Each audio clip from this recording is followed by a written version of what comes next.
और उनकी शिक्षा दीक्षा राजकोट में हुई थी। फिर कुछ समय बाद यहाँ से शिक्षा दीक्षा ग्रहण करने के बाद वो चले गए इंग्लैंड वकालत की पढ़ाई करने। वकालत की पढ़ाई करने के बाद वो जब देश लौटे तो अपने बॉम्बे हाई कोर्ट में कुछ दिन तक प्रैक्टिस उन्होंने की। फिर उनको दोबारा किसी कारण से इंग्लैंड जाना पड़ा था एक केस को लड़ने के लिए। तो जिस केस को लड़ने के लिए वो वहाँ गए थे उसमें उनको विजय भी प्राप्त हुई।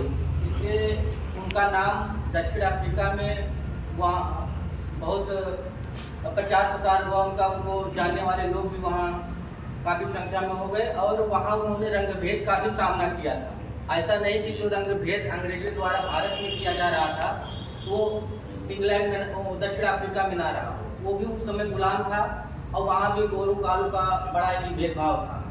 कहा जाता है कि ट्रेन में यात्रा करते समय उन्हें के पास टिकट होने के बावजूद भी ट्रेन से नीचे धक्का दे दिया गया था।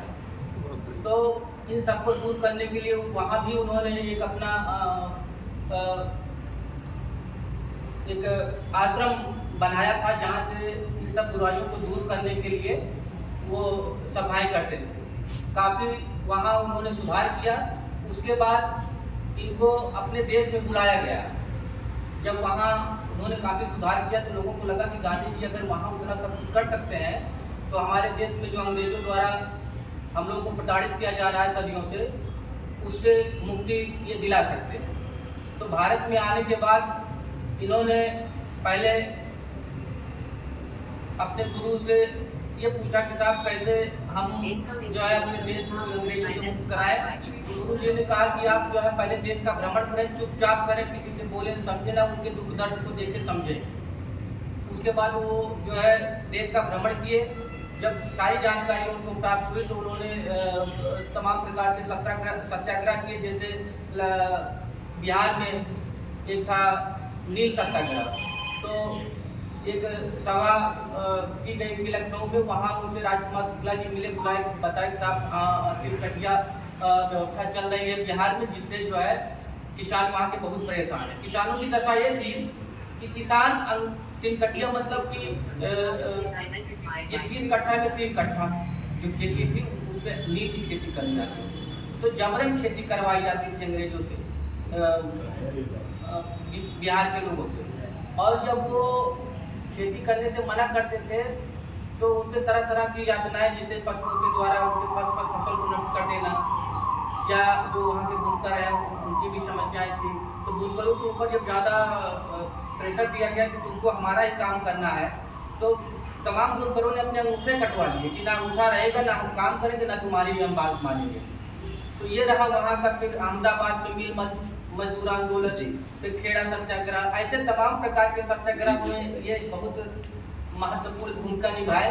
और महत्वपूर्ण भूमिका निभाने में अंग्रेजों पे ये हावी हुए, देश के लोगों में हौसला बढ़ा कि अब हमको इनसे डरने की जरूरत नहीं है।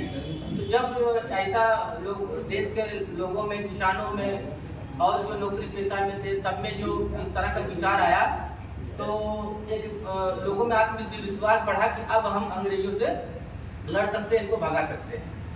और जो है फिर आगे चलकर देश की आज़ादी में इनका बड़ा महत्वपूर्ण योगदान रहा। दूसरी बात ये रही कि ये जो महापुरुष दोनों दिखाई दे रहे हैं ये उस समय देश की बहुत बड़ी शख्सियत थे, बहुत बड़े पद पे थे। देश आज़ादी के बाद भी इन्होंने कोई ऐसा काम नहीं किया जिससे इनके नाम में पद प्रतिष्ठा पे धूमिल हो। इन्होंने अपने परिवार के, अपने बच्चों के, अपने रिश्तेदारों को किसी भी ऊंचे पद पे नहीं बैठाया। कोई ऐसी कर सकते थे, अच्छी अच्छी जगहों पे अपने परिवार के लोगों को बैठा सकते थे, लेकिन इन्होंने ऐसा कुछ नहीं किया। जो किया देश के लिए किया। शास्त्री जी के बारे में भी कहा जाता है कि पढ़ाई के समय में ये बहुत ही लगनशील रहे हैं, नदी पार करके पढ़ने जाते थे। एक बार इन्हें विदेश में जाने का मौका मिला तो वो नजरअंदाज करने लगे, साहब हम नहीं जा पाएंगे। तो ये वक्त क्यों नहीं जाएंगे, बोले साहब कपड़े मेरे पास उस तरह के नहीं है कि जिसको पहन के मैं वहाँ जाके भारत का प्रतिनिधित्व कर दूँ। फिर नेहरू जी ने उनको कहा आपको जाना है, मैं आपको विधि व्यवस्था सब अच्छे से कर दूंगा, आप जाइए भारत का प्रतिनिधित्व करेंगे। ऐसे पर्सनालिटी अब देश में हो, अच्छी बात है, लेकिन इनसे ऊपर कोई नहीं जा सकता। ये लोग ऐसे दोनों रहे हैं जिन्होंने अपने पूरे जीवन को देश के लिए ही समर्पित किया, और कोई भी देश विदेश सब में इनकी जानने और मानने वाले लोग हैं। तो इन्हीं शब्दों के साथ मैं सत्य अहिंसा के पुजारी और अंग्रेजों द्वारा, आदिवासियों द्वारा, देश के लोगों द्वारा गांधी जी को कई और तमाम प्रकार के नाम दिए गए, मलंग बाबा, वन बाउंड, ऐसे तमाम नाम दिए गए जो आज के इतिहास में इनको उन्हीं नामों से भी जाना जाता है। तो जो इनकी शिक्षाएं हैं उसको ग्रहण करें अपने अंदर, और देश समाज में उसको लोगों के साथ लागू भी करें। नहीं तो हमको पढ़ने से और जानने से कुछ होने वाला नहीं है।